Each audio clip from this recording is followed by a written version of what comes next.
வணக்கம் and welcome to the show interesting info. ஜனவரி 8 இன்னைக்கு இனிகோகிராட்டியா அப்படின்னு சொல்லிட்டு கிரீஸில் ஒரு டே வந்து செலிப்ரேட் பண்ணுறாங்க. இது ரொம்ப இன்ட்ரெஸ்டிங்கான ஒரு டே தாங்க. காரணம் என்ன அப்படின்னு பார்த்தீங்கன்னா, ஏதாவது ஒருத்தவங்க கோவப்படும் போது ஒரு பெண்மணி என்ன சொல்லுவாங்கன்னா, ஒரு நாள் நீ ஒரு பொண்ணாக இருந்து பாரு, அப்போ தானே எங்களோட கஷ்டம் என்னன்னு உனக்கு புரியும் அப்படின்னு சொல்லிட்டு கோவமாக சொல்லுவாங்க. அதே மாதிரி நமக்கும் தோணும், ஒரு நாள் நீங்கள் ஆம்பளையாக இருந்து பாருங்கள், அப்போ தான் வீட்டை காப்பாற்றுறது, வேலைக்கு போகிறது, கல்யாணம் பண்ணுறதுன்னு எவ்வளோ பெரிய கஷ்டங்கள் எங்களுக்கு இருக்குது அப்படின்றது எங்களுக்கு தெரியும் அப்படின்னு சொல்லி நம்ம மனசில் நினச்சிப்போம்ல. இந்த ஃபீலிங்கோட ஒரு ஷேரிங் தான் பார்த்தீங்கன்னா இந்த ஒரு டே. புரியல, எனக்கும் சரியாக புரியல. இப்போ கொஞ்சம் புரிகிற மாதிரி விளக்க ட்ரை பண்ணுறேன். என்னென்னு பார்த்தீங்கன்னா, ஒரு பொண்ணு வந்து வீட்டில் இருந்து என்னென்ன வேலைலாம் செய்வாங்களோ அந்த அத்தனை வேலையும் இன்றைக்கி ஒரு நாள் நீ பண்ணுடான்னு சொல்லிட்டு ஒரு பையன்கிட்ட ஒப்படைக்கக்கூடிய நாள் தான் இந்த நாள். அதாவது புதுசாக கல்யாணமானவங்க என்ன பண்ணுறாங்க அப்படின்னா, இந்த விழா வந்து பயங்கர மும்பரமாக கொண்டாடுறாங்க. அதுவும் பார்த்தீங்கன்னா மேசிடோனியா அப்படின்னு சொல்லிட்டு கிரீஸில் ஒரு பிளேஸ், அந்த இடத்துல தான் பார்த்தீங்கன்னா இது ரொம்ப மும்பரமாக கொண்டாடப்படக்கூடிய ஒரு விழாவாக இருக்குது. இது எப்போ எப்படி யாரால் உருவாச்சுன்னு தெரில. நம்ம இந்த பாரம்பரியமாக சில விஷயங்களை கடைபிடிச்சிட்டே வருவோம்ல, அந்த மாதிரியான ஒரு டேவாக தான் இது அந்த நாட்டில் இருக்குது. அதுவும் இது சாதாரண ஒரு நாள் கிடையாது. என்னால் இன்றைக்கி சமைக்க முடியல, இல்லை துணி துவைக்க முடியல அப்படின்லாம் சொல்லிட்டு நம்ம கவிழ்ந்து வர முடியாது. பண்ணி தான் ஆகணும் அப்படின்ற அளவுக்கு ரொம்ப மும்பரமாக இந்த டேவை வந்து செலிப்ரேட் பண்ணுறாங்க. கேட்குறதுக்கு சிரிப்பாகவும் இதெல்லாம் ஒரு டேவா அப்படின்னு நினைக்கிற மாதிரி சில பேருக்கு தோணலாம். ஆனால் இதுக்குள்ளே இருக்கக்கூடிய உளவியலை நினச்சி பாருங்களேன். ஒரு நாள் ஒரு பெண் செய்யக்கூடிய அத்தனை வேலையும் ஒரு ஆண் செஞ்சு பார்த்தானா தான் அதில் இருக்கக்கூடிய கஷ்டங்கள் என்ன அப்படின்ட்டு தெரியும். அதுவும் புதுசாக கல்யாணமானவங்களுக்கு ஒரு பொண் எந்த மனநிலையில் இருக்கிறாங்க அப்படின்ற விஷயங்களை தெரிஞ்சுக்கிறதுக்கு ஒரு உளவியல் ரீதியான ஒரு நல்ல வாய்ப்பாகவே இது அமையும். அப்படிப்பட்ட ஒரு ரொம்ப இம்பார்ட்டண்டான ஒரு சூப்பரான ஒரு டேவாக தான் பார்த்தீங்கன்னா இந்த கிரீஸில் இருக்கக்கூடிய மேசிடோனியா பிளேஸில் ரொம்ப இம்பார்ட்டண்ட்டாக கொண்டாடிட்டு இருக்காங்க ஜனவரி 8. வடகொரியான்ற பேரை சொன்னால் போதும், ஒவ்வொருத்தருக்கும் ஒரு விஷயங்கள் ஓட ஆரம்பிச்சிடும். அடடா, அணு ஆயுதம், அந்த நாட்டில் இருக்கவங்களாம் அடிமையிலாக இருக்கிறாங்க, ஒரு ஆள் பயங்கர சர்வாதிகாரம் பண்ணிகிட்ருக்காரு, ஏலியன் இருக்கிறாங்க, அந்த நாடு ஃபுல்லாகவே பார்த்தீங்கன்னா ட்ரக்ஸ் டீலர்ஸாக இருக்கிறாங்க, அப்படி இப்படின்னு ஏகப்பட்ட விஷயங்கள் அவங்க மனசுக்கு தோன்றதெல்லாம் வெளில எடுத்து விட்ருவோம். ஏன்னா அப்படிப்பட்ட ஒரு மிஸ்டியான ஒரு பிளேஸாக தான் பார்த்தீங்கன்னா இந்த வடகொரியா இருக்குது. இன்றைக்கி வரைக்கும் அந்த வடகொரியாவிலேருந்து வரக்கூடிய நியூஸ்லாம் பார்த்தீங்கன்னா அந்த நாட்டில் இருக்கவங்க ஒன்று சொல்லணும், அப்படி இல்லாட்டி அங்கே நாட்டிலேருந்து தப்பிச்சு வந்தவங்க சொல்லணும், அப்படி இல்லாட்டி இந்த மாதிரி இமேஜின் பண்ணி பல பேர் சொல்கிற விஷயங்கள் தான். அப்படிப்பட்ட அந்த நாட்டில் இன்றைக்கி ஒரு டே ரொம்ப முக்கியமான ஒரு டேவாக வந்து செலிப்ரேட் பண்ணுறாங்க. என்னென்னா, இப்போ அந்த நாட்டினுடைய தலைவராக இருக்கக்கூடிய கிம் ஜாங் உன் மிகப்பெரிய சர்வாதிகார ஆட்சியை பண்ணிகிட்டு இருக்கக்கூடியவர். அவர் எதுக்கிறதுக்கு ஆளே இல்லை. அந்த ஊரை பொறுத்த வரைக்கும் ஓட்டு போடுறாங்க அப்படின்னா ஒரே கட்சி தான், ஒரே ஆள் தான், இவருக்கு தான் மாற்றி மாற்றி ஓட்டு போகணும் அப்படின்னு சொல்லிட்டு நம்ம ஆளுங்களே வந்து நிறைய கதைகள்லாம் கட்டி விடுவாங்கள்ல, அந்த மாதிரியான ஒரு பிளேஸ். அந்த இடத்துல இருக்கக்கூடிய இந்த கிம் ஜாங் உன்னுக்கு தான் இன்றைக்கி வந்து பிறந்த நாளை வந்து செலிப்ரேட் பண்ணுறாங்கப்பா. இந்த வடகொரியாவை பற்றியும் இதுக்கு பின்னாடி இருக்கக்கூடிய விஷயங்களை பற்றி நிறைய பேர் நிறைய விஷயங்களை சொல்லியிருப்பாங்க. ஸோ அதனால் நம்ம அதுக்குள்ளே மறுபடியும் போக தேவையில்லை. அதனால் இப்போதைக்கு என்னென்னா, இன்றைக்கி பிறந்த நாள் நம்ம கிம் ஜாங் உன், அவரை பற்றியான இன்ட்ரெஸ்டிங்கான விஷயங்கள் எதனா இருக்கான்னு நான் தேடி பார்த்தப்போ எனக்கு கிடைச்ச விஷயங்கள் என்னென்னலாம் பண்ணியிருக்காரு பைபிளில் அப்படின்னா, 2017 மலேசியாவிலேருந்து ஜப்பானுக்கு போன ஒரு நபரை வந்து பிடிச்சி கொலை பண்ணுறாங்க. கிம் ஜாங் நம் அப்படின்றவர், இவரோட தம்பியை இவரே போட்டு தள்ளுறாரா அப்படின்ற அளவுக்கு ஒரு பெரிய சர்ச்சையை உருவாச்சு. ஆனால் இப்போதைக்கு தகவல் வந்து இவர் தான் அதை பண்ண சொன்னார் அப்படின்ட்டு. ஏன்னா பதவிக்கு ஆபத்து வந்துடும், அது பண்ணாரா என்ன எதுன்னு தெரில. சரி, அடுத்தபடியாக பார்த்தீங்கன்னா இவருடைய கொள்கைகள்லாம் என்ன அப்படின்னா, பொருளாதாரம், இன்னொன்று அணு ஆயுதம், இது ரெண்டுத்தையும் சேமாக வளர்க்கணும், அப்போ தான் நாடு நல்லாயிருக்கும். இதுதான் இவங்க தாத்தாவுடைய கொள்கையாக வந்தது, இவங்க அப்பாவுடைய கொள்கையாக வந்தது, இப்போ இவரோட கொள்கையாகவும் இருக்குது. அண்ட் அந்த நாட்டை பொறுத்த வரைக்கும் பார்த்தீங்கன்னா ஆயுதப்படையினுடைய உச்ச தளபதியாக இவர் வந்து பொறுப்பேற்றிருக்காரு. தொழிலாளர் கட்சியினுடைய பொதுச் செயலராக இருக்கிறாரு. மதிப்பிற்குரிய தோழர்னு சொல்லிட்டு அங்கே இருக்கக்கூடிய அந்த ஊடகங்கள் எல்லாமே இவரை சொல்லும். அண்ட் அங்கே இருக்கக்கூடிய அத்தனை விஷயங்களையும் தலையிடக்கூடிய ஒரே ஆள் இவர் தான். அந்த நாட்டு அரசியல்லாம் தூக்கி தூர வச்சுட்டு இவர் சொல்கிறத மட்டும்தான் கேட்கும். அந்த அளவுக்கு ஒரு மிகப்பெரிய ஒரு பவர்ஃபுல்லான ஒரு பர்சனாக இருக்கிறது தான். இவருடைய ஃபோட்டோவை பார்த்தாங்கன்னா நின்ன இடத்துலேருந்து கும்பிட்டு தான் போகணும் அப்படின்ற விஷயங்கள் உங்களுக்கே தெரியும். அண்ட் இவரை பற்றியான இன்னொரு சுவாரஸ்யமான விஷயம் இருக்குங்க. இவர் படித்ததெல்லாம் எங்கே தெரியுமா? சுவிட்சர்லாந்தில் அப்படின்னு சொல்லிட்டு ஒரு இன்ஃபர்மேஷன் வந்திருக்கு. அதுலேயும் பார்த்தீங்கன்னா ஃப்ரான்ஸில் இருக்கக்கூடிய லியோன் பல்கலைக்கழகத்தில் தான் இவர் வந்து படிச்சிருக்கிறாரு 1999 அப்படின்ட்டு. அது எப்படி கண்டுபிடிச்சாங்க அப்படின்னா, உடற்கூறியல் நிபுணர்கள்லாம் சேர்ந்து என்ன பண்ணுறாங்கன்னா, அப்போ 1999 இவருடைய ஃபோட்டோ ஒன்று கண்டுபிடிக்கிறாங்க. அந்த ஃபோட்டோவையும் இப்போ இருக்கக்கூடிய ஒரு முகத்தையும் வச்சு பயங்கரமாக ரிசர்ச்லாம் வந்து பண்ணி பார்க்கும்பொழுது இவர் தான் அந்த பர்சன் அப்படின்றதும் தெரியுது. அதே மாதிரி இவர் கூட படித்த பசங்களாம் விசாரித்து பார்த்துருக்காங்க. அப்போ தான் இவர் சொல்லியிருக்காரு, இந்த மாதிரி வடகொரியாவுடைய தலைவர் தான் எங்கள் அப்பா அப்படின்னு சொல்லிட்டு இவர் சொல்லியிருக்கிறாரு அப்படின்ற விஷயம். அப்போயே பார்த்தீங்கன்னா இவர் வந்து அந்த கூடைப்பந்தில் பயங்கர இன்ட்ரெஸ்ட்டாக இருந்திருக்காரு. இப்பயும் பார்த்தீங்கன்னா அவங்க ஊரில் வந்து கூடைப்பந்துக்கு பயங்கர இம்பார்ட்டன்ஸ் கொடுப்பாரு அப்படின்றது நம்ம எல்லாருக்குமே தெரிஞ்ச ஒரு விஷயம் தான். அப்படிப்பட்ட ஒரு பர்சனாக இருந்திருக்கிறாரு. ஸோ இதெல்லாம் வச்சு பார்க்கும்பொழுது இங்கே ஃப்ரான்ஸில் லியோன் பல்கலைக்கழகத்தில் படித்த பர்சன் தான் பார்த்தீங்கன்னா இந்த கிம் ஜாங் உன் அப்படின்ற ஒரு இன்ஃபர்மேஷனும் வந்திருக்கு. இந்த மாதிரி ஏகப்பட்ட விஷயங்கள் இருக்குது. எவ்வளோ விஷயங்கள் இந்த வடகொரியா பற்றி வந்தாலும் எது உண்மைன்றது நம்ம அங்கே போய் பார்த்தா தான் தெரியும். எங்கே இப்போ ஃப்ரெண்டு கூப்பிட்டா பக்கத்தில் 50 ரூபா பெட்ரோல் போட்டு போகிறதுக்கே நமக்கு வழி வைக்க காணும். கீழே வேறு நம்ம எங்கே வடகொரியாவுக்கு போகிறது. சரி அதெல்லாம் விடுங்க. இன்றைக்கி கிம் ஜாங் உன்னுடைய பிறந்த நாள். அதுதான் இன்றைக்கி வடகொரியா ஃபுல்லாக செலிப்ரேட் பண்ணுறாங்க, இல்லை செலிப்ரேட் பண்ண வைக்கிறாங்களா அப்படின்றது அவங்களுக்கு தான் தெரியும். அதே மாதிரி பார்த்தீங்கன்னா இவர் கிட்டத்தட்ட 17 அரண்மனைகள் 100 கார்கள்னு சொல்லிட்டு பயங்கர சொகுசாக வாழக்கூடிய கிம் ஜாங் உன்னுடைய பிறந்த நாளை தான் வடகொரியா இன்றைக்கி செலிப்ரேட் பண்ணுறாங்க ஜனவரி 8.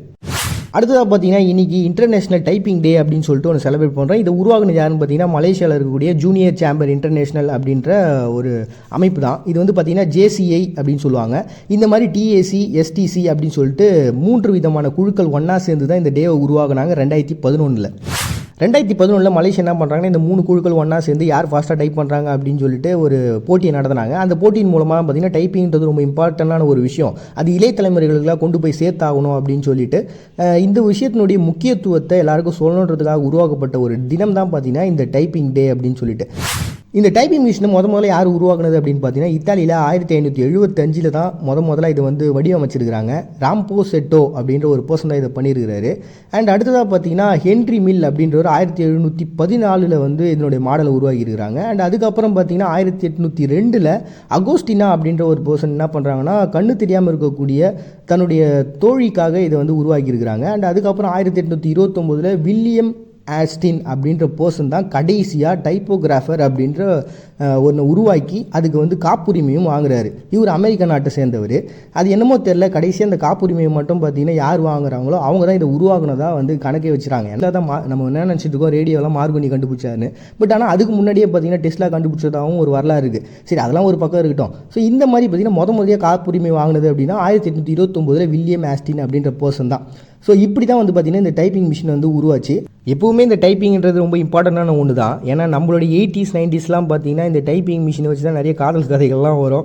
அதே மாதிரி இந்த டைப்பிங் தெரிஞ்சாலே போதும் கவர்மெண்ட் ஜாப் அப்படின்ற விஷயங்கள்லாம் அப்போவே வச்சுருந்தாங்க. பட் ஆனால் இப்போ நிறைய மாறிடுச்சு. இருந்தாலுமே கூட இந்த மைக்ரோசாஃப்ட் நிறுவனத்தோட ரொம்ப க்ளோசஸ்ட்டாக இருக்கக்கூடிய ஒருத்தவங்க தான் பார்த்தீங்கன்னா இந்த மலேசியா. அதனால தான் பார்த்தீங்கன்னா இந்த டைப்பிங்கில் ரொம்ப இம்பார்ட்டன்ஸ் செலுத்தணும்னு சொல்லிட்டு இளைய தலைமுறைக்கு கொண்டு போய் சேர்க்கறதுக்காக இந்த ஒரு டேவை வந்து அவங்க உருவாக்கியிருக்காங்க. இன்றைக்கி வேர்ல்டு கின்னஸ் ரெக்கார்டாக பார்பரா பிளாக்பர்ன் அப்படின்றவங்க தான் பார்த்தீங்கன்னா இப்போ மினிட்ஸில் 212 லெட்டர்ஸ் அடித்து கின்னஸ் ரெக்கார்டை படைச்சிருக்கிறாங்க. அதே மாதிரி குர்ஷீத் உசைன் அப்படின்ற ஒரு பர்சனு மூக்காலியே வந்து டைப்பிங் பண்ணி கின்னஸ் ரெக்கார்டும் பண்ணியிருக்கிறார். இந்த மாதிரி நிறைய கின்னஸ் ரெக்கார்ட்லாம் ஒரு பக்கம் இருக்குது. பட் டைப்பிங்கை தெரிஞ்சுக்கிங்க பேசிக்காக அது போதும், இந்த மாதிரிலாம் ட்ரை பண்ணணுன்ற அவசியம் இல்லை. இது வந்து நமக்கு ரொம்ப ஹெல்ப்ஃபுல்லாக இருக்கக்கூடிய ஒரு விஷயம். நம்ம கருத்துக்களை பரிமாறதுக்கான ரொம்ப ஈஸியான ஒரு ஊடகம் அப்படின்றதுக்காக இப்படி நிறைய விஷயங்கள் இருந்தாலும் டைப்பிங்கிறது ரொம்ப இம்பார்ட்டண்டான ஒரு விஷயம். அது பேசிக்காக கற்று வச்சிங்க அப்படின்னு சொல்லிட்டு உருவாக்கப்பட்ட தினம் தான் இந்த வேர்ல்டு டைப்பிங் டே ஜனவரி 8. அடுத்ததாக பார்த்தீங்கன்னா பேட்மிண்டன் அப்படின்னு சொல்லிட்டு ரஷ்யாவில் இருக்கக்கூடிய பல்கேரியாவில் பயங்கர ஃபேமஸாக கொண்டாடக்கூடிய ஒரு திருவிழாவாக இருக்குது. இதனுடைய இன்னொரு பேர் பார்த்தீங்கன்னா மருத்துவச்சி நாள் அப்படின்னு சொல்லிட்டு, அதாவது இந்த பாப்பா பிறக்கும்பொழுது அது பிரசவம் பார்க்குறாங்க இல்லையா, அவங்களுக்கு ஒரு இம்பார்ட்டன்ஸ் கொடுக்கக்கூடிய ஒரு டேவாக தான் பார்க்கப்படுது. இதுவும் எப்படி உருவாச்சு அப்படின்ற விஷயங்கள்லாம் இல்லை, இதுவுமே வந்து பாரம்பரியமாக வரக்கூடிய ஒன்றா தான் பார்க்குது. இது வந்து ஒரு பேகன் வழிமுறையை சார்ந்தது அப்படின்னு சொல்கிறாங்க. பேகன் அப்படின்னா என்னென்னா கிறிஸ்துவம் அதிகமாக இருந்த காலகட்டத்தில் மற்ற வழிபாட்டு முறைகள் எல்லாத்தையுமே வந்து பேகன்னு சொல்லிட்டு பிரித்தாங்க.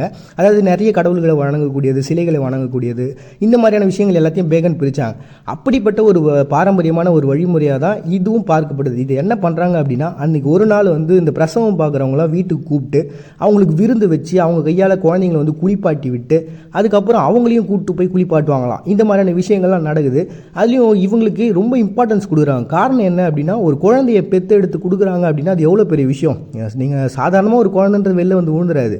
ஒரு குழந்தை பிறக்கிறதுல அவ்வளோ பிரச்சனைகள் இருக்கும். ஏன்னா குழந்தை தலைகீழாக திரும்பிடுச்சுன்னா அது எவ்வளோ கஷ்டம். அதெல்லாம் தெரிஞ்சு பிரசவம் பார்க்குறது அப்படின்றது பெரிய விஷயம். அப்படிப்பட்ட ஒரு மிக சிறந்த ஒரு வேலையை செய்கிறவங்க தான் இந்த மருத்துவச்சிகள். அவங்களுக்கான ஒரு இம்பார்ட்டன்ஸ் கொடுத்து அதே மாதிரி அவங்களை வந்து குழந்தைங்களை குளிப்பாட்டுறது எப்படின்றது அவங்களுக்கு தான் தெரியும். நம்மளாம் குழந்தைய எப்படி தூக்குறதுக்கு பயப்படுவோம். ஆனால் அந்த குழந்தைங்களை வந்து கை காலெலாம் நீவி விட்டு அந்த குழந்தைக்கு வந்து நல்ல அசைவுகள்லாம் கொடுத்து உடல் ரீதியாக உடம்பு முழுக்க எண்ணெய் தேய்ச்சி குளிப்பாட்டி விடுறது அப்படின்றது ஒரு மிகப்பெரிய ஒரு கலை தாங்க. அப்படிப்பட்ட ஒரு கலையை செய்யக்கூடிய அந்த மருத்துவச்சிகளுக்கு ஒரு பெரிய நாளாக தான் இந்த நாளை கொண்டாடுறாங்க பல்கேரியாவில் இருக்கக்கூடிய பார்பிடன் அப்படின்னு சொல்லிட்டு ஜனவரி 8. அடுத்ததாக பார்த்தீங்கன்னா ஜப்பானில் கம்மிங் ஆஃப் ஏஜ் டே அப்படின்னு சொல்லிட்டு ஒன்று செலிப்ரேட் பண்ணுறாங்க. நம்ம ஊரில் மஞ்சள் நீராட்டு விழா அப்படின்னு சொல்லிட்டு ஒன்று கொண்டாடுவோம் தெரியுமா, பெண்கள்லாம் வயதுக்கு வந்துட்டாங்கன்னா அந்த விழாவை தான் இவங்க கொண்டாடுறாங்க. ஆனால் இதை கொஞ்சம் பெரிய லெவலில் கொண்டாடுறாங்க. ஏன்ப்பா இந்த இடத்துக்கு இவ்வளோ முக்கியத்துவம் கொடுக்குறாங்க அப்படின்னு சொல்லிட்டு நானும் வரலாற்றை கொஞ்சம் புரட்டி பார்த்ததில் கிடைச்ச விஷயம் என்னான்னு பார்த்தீங்கன்னா, நாரா அப்படின்னு சொல்லி ஒரு வம்சத்தை சார்ந்தவங்க இந்த பகுதியெல்லாம் ஆண்டுக்கிட்டு இருந்திருக்காங்க. அந்த சமயத்தில் பார்த்திங்கன்னா ஒரு ஆண்மகன் வயதுக்கு வந்ததுக்கப்புறம் ஒரு போர் பதவியோ இல்லை ஏதோ ஒரு பதவியை அவர் கொடுக்கறதுக்காக என்ன பண்ணியிருக்காங்கன்னா இந்த ஒரு நிகழ்வு நடத்தியிருக்காங்க ஆண்களுக்கு. வெண்புகு அப்படின்னு சொல்லிட்டு ஆண்களுக்கு இதை சொல்லுவாங்க. அவங்க வயது வந்ததுக்கப்புறம் அவங்களுக்கு சிறப்பான பதவிகளை கொடுத்து அடுத்த கட்டத்துக்கு அவங்க நகர்த்துறாங்களே, அந்த விழாவை இது வச்சுருந்தாங்க. இதே மாதிரி பெண்களுக்கு பார்த்தீங்கன்னா வயது வந்ததுக்கப்புறம் இந்த உலகத்துக்கு நீங்கள் புது உயரை கொடுக்க போகிறீங்க. அப்போது நீங்கள் ரொம்ப ஸ்பெஷலான ஒரு பர்சன் தான். ஸோ இந்த விஷயத்தை நம்ம கொண்டாடி ஆகணும். இந்த மாதிரியான நிகழ்வில் இருக்கிறவங்க பார்த்தீங்கன்னா கடவுளோடு தொடர்புடையவங்க அப்படின்ற மாதிரிலாம் அவங்களோட நம்பிக்கை இருக்குது. ஸோ அப்படிப்பட்ட ஒரு தெய்வ நம்பிக்கையோடு சேர்த்து தான் பார்த்தீங்கன்னா இதை அவங்க ஃபாலோ பண்ணிகிட்டு இருக்காங்க. பெண்கள் வந்து பார்த்திங்கன்னா மோஸ்ட்லி அந்த சமயத்தில் வேசிகளாக இருந்தவங்களுக்காக இந்த ஒரு விஷயத்தை ஸ்டார்ட் பண்ணியிருக்காங்க. அண்ட் அதுக்கப்புறம் இப்போ பாரம்பரியமாக பார்த்திங்கன்னா ஒரு பெண் வயதுக்கு வந்துட்டா அந்த வருஷத்தில் புதுசாக யாரெல்லாம் வயதுக்கு வந்தாங்களோ அவங்களுக்கு இந்த மாதிரியான சடங்குகளை நிகழ்த்துறது அப்படின்றது ஒரு முக்கியமான ஒன்றா ஃபாலோ பண்ணிகிட்டு இருக்காங்க இன்னி வரைக்கும். ஜனவரி 2வது திங்கட்கிழமை பார்த்திங்கன்னா இதை செலிப்ரேட் பண்ணுறாங்க. அதனால் வருஷத்துக்கு வருஷம் வந்து பார்த்திங்கன்னா டேட் மட்டும் டிஃபர் ஆகும். இப்போ இந்த வருஷத்துல இவங்க கொண்டாடுறாங்க. இதுதான் பார்த்திங்கன்னா கம்மிங் ஆஃப் ஏஜ் டே அப்படின்னு சொல்லி செலிப்ரேட் பண்ணுறாங்க ஜப்பான் ஜனவரி 8. சரியோ தவறோ அது நம்மளுடைய சூழலும் அனுபவத்தையும் பொறுத்து மட்டும்தான் அமைதியை தவிர்த்து அது உண்மை கிடையாது. மறுபடியும் உங்கள் எல்லாரையும் நாளைக்கு வந்து சந்திக்கிறாத வரை உங்கள்கிட்ட வந்து விடைபெறுது நான் உங்கள் பாண்டியா. நீங்கள் பார்த்துட்டு இருக்க இந்த நிகழ்ச்சி இன்ட்ரெஸ்டிங் இன்ஃபோ.